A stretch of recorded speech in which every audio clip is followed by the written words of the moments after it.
What's going on, everybody? Marvel the Cross 316 back with another comic book flashback. Today, folks, we are looking at Fantastic Four, issue number 19.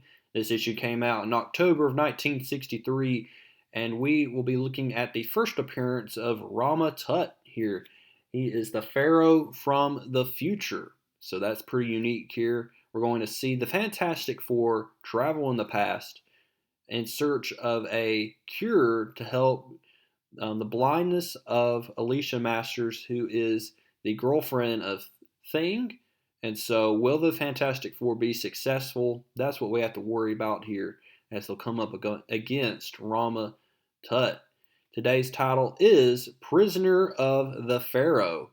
And this is brought to you by Stan Lee, who wrote this issue. We have Jack Kirby on the artwork, Dick Ayers on the inking, and Sam Rosen on the lettering page. And so let's go ahead and look at this classic issue of the Fantastic Four. We see that there are three members of the Fantastic Four, Reed, Sue, and Johnny. They're in their Fantastic Four jet, or Fantastic car, rather. But we see that Thing is not present. Where could the Thing be? They're searching for him. Finally, we see that the Human Torch finds Thing. He's with his girlfriend, Alicia Masters. This is supposed to be Thing's day off. And so we see here that they're in search of Thing because they have a discovery that Thing and Alicia Masters needs to come and meet Reed as quick as possible. Now Thing is like, no, this is my day off. I don't want to be bothered. But we see that he's going to be led back to the headquarters thanks to Alicia saying, no, let's go check it out. It might be something important. So they make it back to the headquarters of the Fantastic Four. And what we're going to find out is, like I said, they have discovered that looking at some of the Egyptian history, because Sue and Reed were at this Museum of Natural History, and they were looking, and in the hieroglyphics it showed that back in the time they found a cure for blindness, and this could help Alicia Masters. And so what they are planning to do here is that they're going to travel back to the past and help cure Alicia Masters of her blindness. And Thing is like, I can't believe this is great.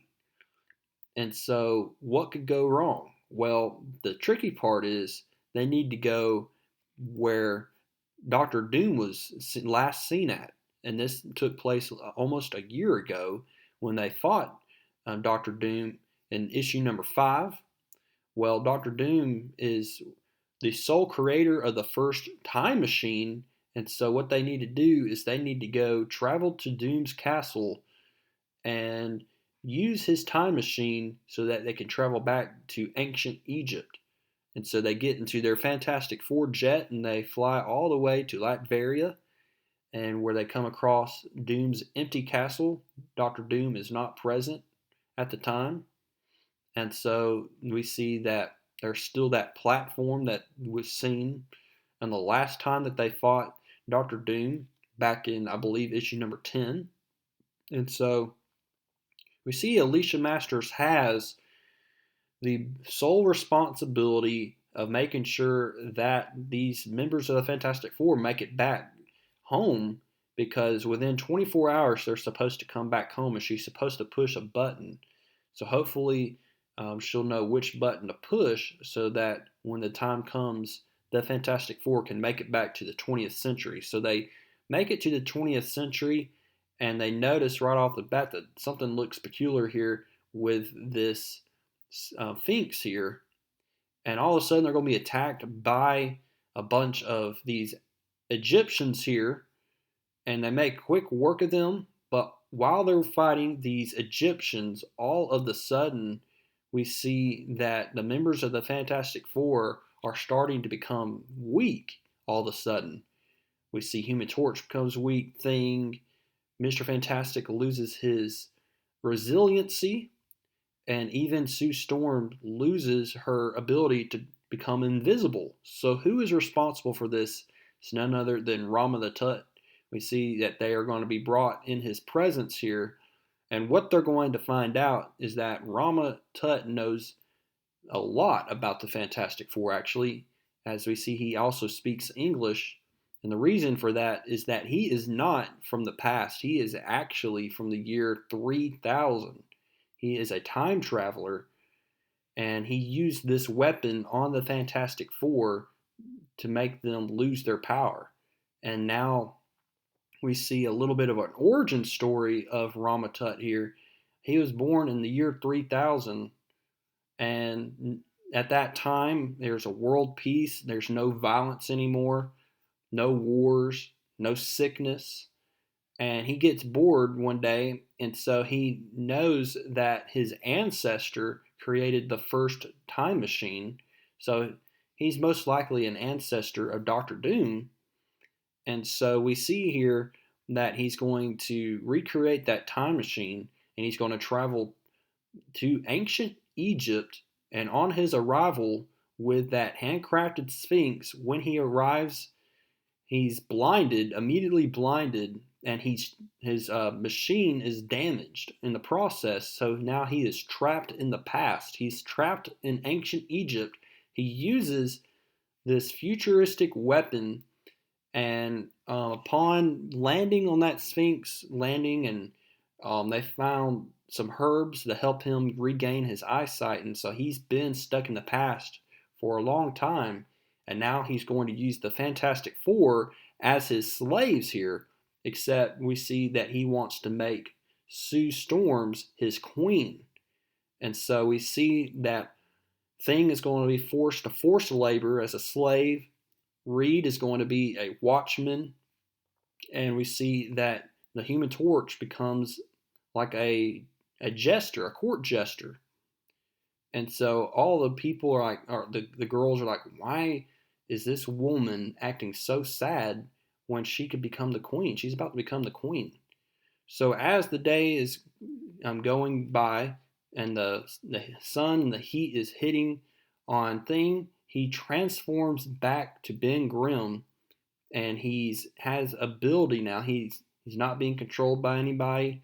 And so as Ben Grimm, he is able to jump aboard the ship, and he's going to be the sole person to free the Fantastic Four.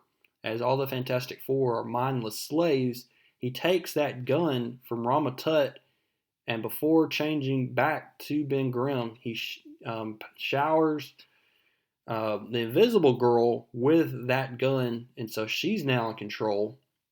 And she then is going to shoot that gun to the Human Torch. Now, Human Torch, and so everything is starting to fall out of place here. Rama-Tut now is going to have to go into his secret hideaway, and he's going to then run to his time machine. Now, we thought the time machine was broken, but he didn't tell the Fantastic Four all the truth here. And so we see that the Thing is back to normal now. And now the only person left that they need to change back is Reed Richards. And so we see that there's a war going on, and Reed is being used as a shield here. But we see that the Human Torch is going to use that ray, and it's going to help Reed regain his ability to move. And so we see that they all come back to the throne room of Rama-Tut, but Rama-Tut is nowhere to be seen.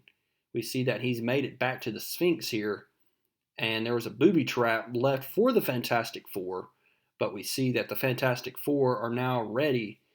Rama-Tut says, "You are more powerful than I suspected. You cannot be allowed to frustrate my plans any longer. I must destroy you." And so he then releases this onrushing water to drown them, but the Human Torch uses his power here to cause the water to stop flowing. And so as the issue continues to unravel here, we see that Rama-Tut gets into his time machine, and he's now going to travel back to the year 3000, and the Fantastic Four were able to get a hold of that vial here. It has the herbs that will help Alicia Masters regain her sight, the optic nerve restorative. So Thing is super happy, and now they need to make it back to the 20th century, and they make it just back in the nick of time. But while they're traveling back to the 20th century, that vial disintegrates, it's gone. And so, one thing that they have to understand is that with the earliest device of the time machine, it only allows radioactive properties to allow to come back. And that wasn't a radioactive property. And so, unfortunately, we see that the Fantastic Four went back to the past really for nothing. But the good news is that they made it back in one piece, and they're still a close knit group here, and they're going to fight for another day. And so that is how we end this issue, folks. I hope you liked it. Coming up next, folks, we have the introduction to a new villain. His name is the Molecule Man. We'll be looking at his first appearance in issue number 20. But go ahead now and give this video a like. Comment down below what you thought about Rama-Tut. And subscribe if you have not. And I will see y'all in the next one.